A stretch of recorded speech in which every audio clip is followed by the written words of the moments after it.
Series में interest है तो प्लीज मेरे चैनल को सब्सक्राइब कर लीजिए। चलिए शुरू करते हैं with the real life story of prophet Ayub अलैहिस्सलाम।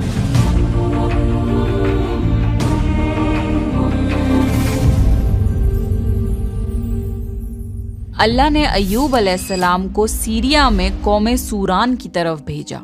अय्यूब अलैहिस्सलाम बहुत ज्यादा मालदार थे। अल्लाह ताला ने उन्हें बहुत ज्यादा नेमतों से नवाजा था। उनके पास लातादाद नौकर चाकर थे और बेशुमार भेड़ बकरियां थीं। अल्लाह ने अय्यूब अलैहिस्सलाम को बहुत सारी जमीन और जायदाद भी अता की थी। अय्यूब अलैहिस्सलाम कारोबार करते थे। उनका बिजनेस दूर दूर तक फैला हुआ था। अल्लाह ने अय्यूब अलैहिस्सलाम को बहुत सारी औलाद भी अता फरमाई थी। उनके 7 बेटे और 7 बेटियां थीं। अय्यूब अलैहिस्सलाम खुद भी सेहतमंद और बेहद ताकतवर थे। जाहिर है इतने अमीर और जमील इंसान के दोस्त भी बहुत होते हैं।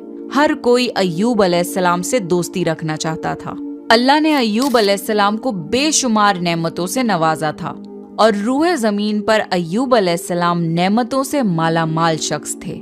फिर अल्लाह ने अय्यूब अलैहिस्सलाम को आजमाना चाहा ताकि बाद में आने वाले लोगों के लिए अय्यूब अलैहिस्सलाम सब्र की मिसाल बन जाएं। फिर अय्यूब अलैहिस्सलाम पर आजमाइश का वक्त शुरू हो गया।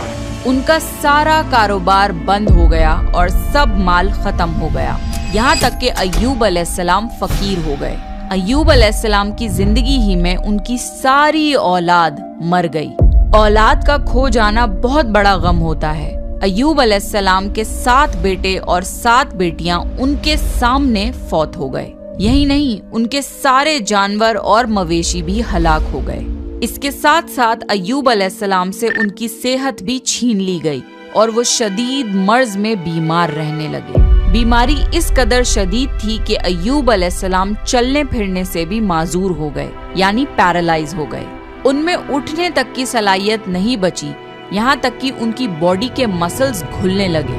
अय्यूब अलैहिस्सलाम की आजमाइश इंतहा को पहुँच गई।